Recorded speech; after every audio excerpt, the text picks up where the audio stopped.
Hi, everyone. Welcome to the Feeling Lighter podcast, where we are shedding old beliefs one episode at a time, because around here, the bottom line is how you feel about yourself changes everything in your life. So we're doing a 4-part series this week where we're talking about the 4 pillars of WeShape. So Tyler and I are the co-founders of WeShape. We launched this product and this company with the intention of flipping everything we knew about the fitness and wellness industry on its head. And when people come in, they love this concept of, wait, how do I unsubscribe from all these beliefs that weren't serving me, or in toxic diet culture, toxic exercise culture? Like, I didn't even know I was in that belief. What do I do? And so WeShape has developed 4 pillars so that we can always revisit how we continue to come back to self and have a new perspective on what it means to be a human being in the fitness and wellness industry, right? So today's pillar, we've talked about movement. Today's pillar, we're going to talk about intention. Intention is big. To me, this is my favorite pillar. If I'm being, well, actually, I don't know. They're all good, but this is one of my favorites. So I'd love for you to start today, Tyler, if you feel good with that, to talk about like why we chose intention as one of the pillars for WeShape and what does that mean to you? Well, I mean, I'll be the first to admit that I did not choose intention as one of the pillars of WeShape. Katie is really the mastermind behind the 4 pillars of WeShape. So I want to give you credit for that first and foremost. And, you know, really, when it comes down to starting with movement and teaching people to abandon this notion of I'm going to go exercise and sweat and burn calories and pump my muscles so I can change the way I look, right? We want to abandon that philosophy, and we want to start showing up for ourselves because we care for ourselves. We want to care for our bodies. We want to connect with our bodies. We want to mindfully move. But underneath that, you have to shed this intention that we've all got, that the fitness industry has given all of us, which is you should feel bad about yourself unless you look like this over here that's impossible to achieve. And you should buy our product so that you can achieve that and start to feel better about yourself again. And so I think ultimately what we're trying to do with intention is to get people to recognize that the majority of the time we're showing up for our workouts because of self-judgment. Right. And that self-judgment has been given to us by the society that we live in and the fitness industry that is just toxic and shaming people and their bodies. And I think that what we try to do with this is we try to get people to develop a more meaningful intention. Because if you say, oh, I want to lose weight because of X, Y, and Z, yeah, okay, that's fine. I'm comfortable with anybody when they're practicing this to start with something that maybe feels a little more superficial.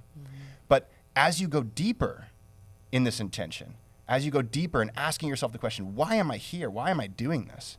You start to develop an intention that gives you intrinsic motivation, makes you want to show up for yourself, right? And I'll give you a great example. I was on a call for one of our challenges pretty recently, and it was about intention. And we always invite the members to share on the call and talk about their intentions. And I always share a story about a girl that I knew a long time ago who told me she wanted to be able to do this one-legged squat exercise. And I kept asking her why over and over and over again. And it went from that to like, I want stronger legs, to I want to be able to run again pain-free. My knee's been hurting too. Oh, I used to run marathons with my dad. And it was the most wonderful time I had with him. I want to get back to that. And it's like, once you see that and you see somebody go through that process, it changes everything. And one of our members had this process live. And we were asking, hey, share your intentions with us. And they looked and they said, you know what, I used to show up because of weight loss, because of feeling bad about myself. You know, I'm constantly told I need to lose weight, I need to do these things. And I paused for a second and said, none of this is working. I'm coming from a poor intention, a negative intention. And I'm living in accordance with that intention. And so instead of doing that, I've got these beautiful grandchildren. And my mom passed away when I was a teenager. And it was one of the saddest things I've ever gone through. And I want to be there for these grandchildren. I don't want them to have to deal with somebody who's falling apart as they get older, and can actually play with them and enjoy their lives with them.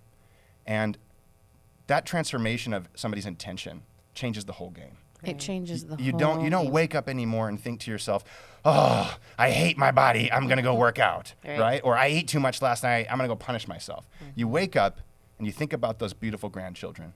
You might relate it to a painful experience that you might have had, and you might say, I'm going to show up differently. I'm going to show up differently for them. I'm going to show up differently for me, right? And I think once you take the time to set a new intention, it changes everything.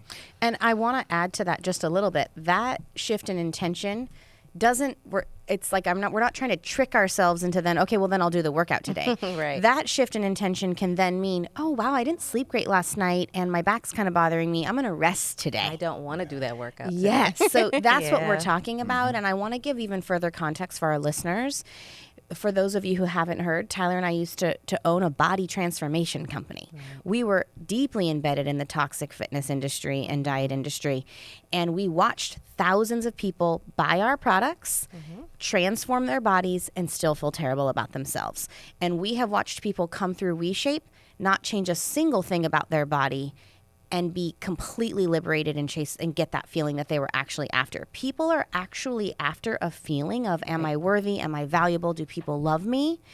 They think that they're after the weight loss to get the feeling. And I promise you, I've watched thousands of people do it. Right. They do not get that feeling that they want through weight loss. It's not how you get it. Katie is not exaggerating. Thousands of people losing, tens or hundreds of pounds in many situations, and still looking at themselves in the mirror and saying, I hate how I look. Yeah. Keep going. So do if, more. If Do you're more. dissatisfied with yourself, the weight loss will not bring satisfaction to you. Never, I'm no. sorry. So it's a lie. It's a trap. And the fitness industry makes a ton of money. And Tyler and I used to run a business like that. So when you know better, you do better. Absolutely. And that's why we're here. And I don't know, Lisa, do you want to share what intention means to you? Because I know you've been, Lisa's Dr. Lisa Folden is a physical therapist. She's had, and she's a body image expert. Like you have a vast history of this work. And so what does intention mean to you as it pertains to people in their wellness journey?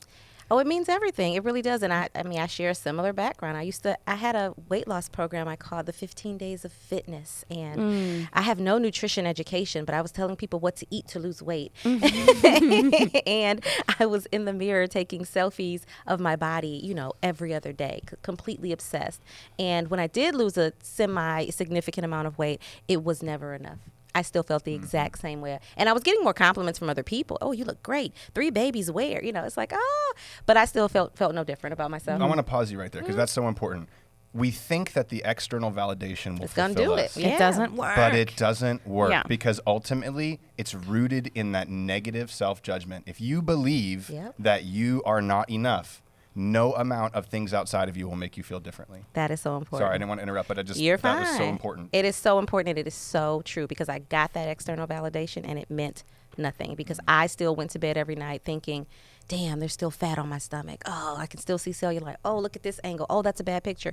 And I just couldn't get to a space where I loved myself enough and cared for myself enough to be like, this is enough. Like, let's move on. So the intention is everything. Or this is too much. Too much, that part. Yeah. So the intention for me is everything because it brings me back to why I'm doing what I'm doing and why I'm not doing what I'm not doing. And knowing that there's room for both. There's room for rest. There's room for one type of workout. There's room for a different type of workout. Yeah. There's room for, just doing something fun with friends that happens to require me to be moving and up on my feet. And so now moving to a space of intuition with my movement, for people who still use the term exercise, it's this idea that I get to pick because I am competent enough, I am in tune enough with myself, and I know what's best for me. Because now my intention is to feel better. Is to feel good. Yeah. Is to maximize my life. There are many things outside of our control, right? As we age, things change that we can't stop. We just can't. Some of us will get injured. Some of us will develop conditions. Some things are genetic. That is life.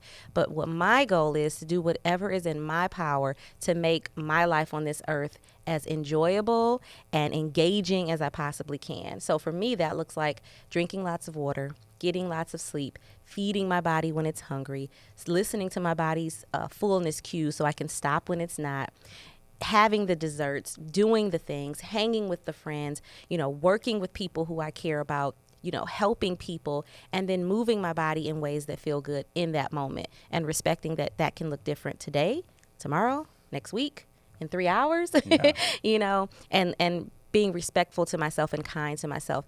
I tell my clients, nothing good grows from shame. Nothing good grows from shame. So every time we're investing in our new workout plan or our new lifestyle plan because of shame we feel about our bodies or shame we feel about our habits, nothing positive comes from that. It's all rooted in negativity, and it's not going to benefit you. And what Tyler said about, like investing in this new workout plan so you can look like this. And then what happens is most of us don't ever look like that, right? Even if we do change. But then it's like, the workout plan's like, okay, well, do it again. Buy it one more time. Next time it's going to work. Or you failed. You need more. It's like it's a never-ending hamster wheel. And I feel so good to be off of it. And you know what? I'm going to be honest here. Being off of it has resulted in me having more weight on my body. That's just the reality. When I stopped working out, 8 days a week and eating all of my food out of my body changed. And having to deal with that, it's complex, but I am still healthier than I was then. Yes, because that's the key. My mental and emotional health are at an all-time high. Yes. And my physical health is still good because it wasn't compromised in the beginning. I was just focused on aesthetics. And aesthetics and health are not the same. And that's what people don't understand. They're not the same. People waste so much time worrying about that. They put so much energy towards it, and it just drains you and drains you and drains you. And I don't think, something you mentioned I think is important to touch on is like, we don't realize we're rehearsing this. Yeah. We're practicing repetitions of self-hatred. Mm-hmm. And that's why when we continue down that pathway, it's actually getting harder oftentimes to come out of it. Yeah. And so the reality is, though, you don't have to do that. You can just change it all. Mm-hmm. And you can change it all by changing your intention. And we'll go over that in just one sec, how you can kind of approach this. But I want to turn the direction towards you, Katie, and just say, hey, I remember when you were going through this and you were like, wait a second, I am in the wrong intention. And intention is everything. So maybe you can share your story about kind of how you chose to put this into the WeShape way in the first place. I mean, ultimately, I got to give a huge shout out to Gary Zukav, who wrote the book, The Seed of the Soul. That book changed my life in many, many ways. And he talks about intention and acting from intention. I think it's only like a piece of his book. In fact, it's one of those books I'm just going to have a disclaimer. You got to read it a couple times. But the intention piece is what spoke to me the most, because we often have a belief that we're showing up out of our intention. And if we stop and evaluate that intention and the behavior, we often find a disconnect. So a really great example of this is I want to have a good relationship with my mother-in-law. We'll just use that as an example. But when you look at how you show up to that relationship, you say that's your intention, but oftentimes our behaviors are disconnected. Right. And so revisiting that intention and actually kind of meditating and bathing in that intention and really being mindful of it will shift the behavior. Right. It's like we have an intention, then we have mindless behavior. Mm-hmm. And so when I think... Is that just kind of a fake intention, right? Yeah. We're just saying we want something, but we're not really acting in accordance with right. it. And so if we can get clear on the intention, what takes some time, a lot of people come into WeShape with the intention of weight loss. So I ask them to kind of start there, like, is that the intention you really want, right? And then we kind of get down to, actually, I just want to feel good and not be so stressed and have a better, my emotional state to be in a different place. And it's really a lot of those things. I want to feel ease. I want to feel peace. I want to feel rested. Right. And when we act from that true intention and we can sit in that, then we can behave in accordance with that. So this is why I always come back to intention. And I also want to say, and I know Lisa can attest to this, like, just because we're out of that world doesn't mean that world doesn't come in and knock on the door. Absolutely. And so, like, even last time I shared on a different episode how I went out of town and I was, like, kind of not working the whole time. And then I noticed that, like, because I wasn't doing this work every single day, I heard toxic diet culture come in, like, questioning how I looked in that bathing suit, being like, oh, are you going to eat that? Like, I watched all the messages come in, and then I paused and I said, what is your intention, Katie? Right. And it's like to feel liberated, to feel free, to feel valuable, to feel loved, and I'm like, then you're not acting in accordance with that intention. Exactly. You're allowing these narratives to take over and take that intention away. So I always go back to intention. To me, that's where it starts. Yeah. And when we can marinate in it and actually hold it in the forefront of our mind and get real with that intention, then our behaviors can shift. Yeah, so that's why almost embody it, right? Yeah. Well, I'd love to give the listeners kind of a little exercise they can do at home to kind of go through this intention. And, the process, the way you like to tell people to, is just ask them, why do you want to show up for yourself? Whether that's a workout, I mean, you can replace the goal with anything you want, but imagine if you're showing up for your workouts. Why do you want to show up for your workouts? And go to a quiet space for 10, 20 minutes where nobody's going to bother you. Get a piece of paper to write on and a pen, and just ask yourself that question, why?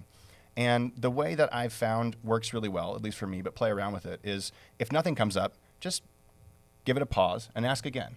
And then just give it a pause and ask again. And then something will come up. And you know what? Don't push it away just because of all this talk about it being superficial. If it's, I hate the way that my belly looks and I want to lose 30 pounds, right? Just write that down. Right. And then say, okay, well, why do I hate the way my belly looks and why do I want to lose 30 pounds? And repeat that question.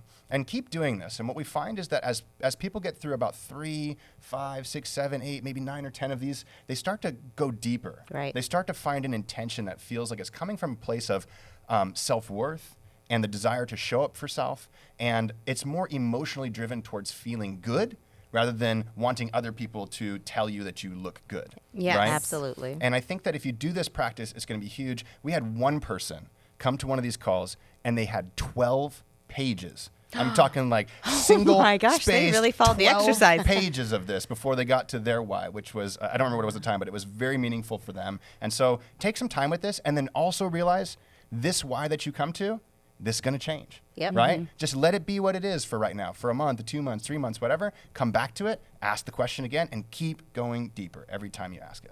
I love that. Great exercise. But yeah, I think we've given our listeners enough to chew on with this piece of intention.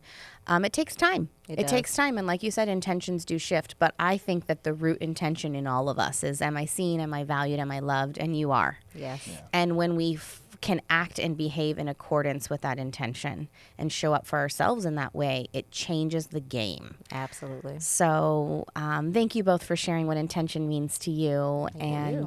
Thank you for all the listeners who are here supporting WeShape and, being open to these ideas. And we're all on this journey together, right? We're figuring it out too over here. So thank you so much for listening, and we will see you for the next episode. Bye. Bye.